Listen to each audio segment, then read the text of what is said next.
মা গো, আমায় ছুটি দিতে বল, সকাল থেকে পড়েছি যে মেলা। এখন আমি তোমার ঘরে বসে করব শুধু পড়া পড়া খেলা। তুমি বলছো দুপুর এখন সবে, না হয় যেন সত্যি হলো তাই। একদিনও কি দুপুর বেলা হলে বিকেল হলো মনে করতে নাই? আমি তো বেশ ভাবতে পারি মনে, সূর্যি ডুবে গেছে মাঠের শেষে।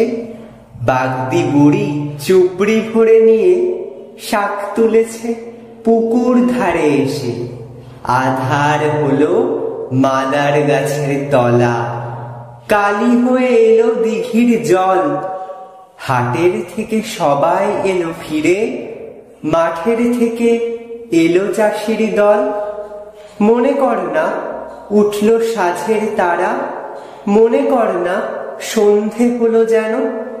রাতের বেলা দুপুর যদি হয়, দুপুর বেলা রাত হবে না কেন?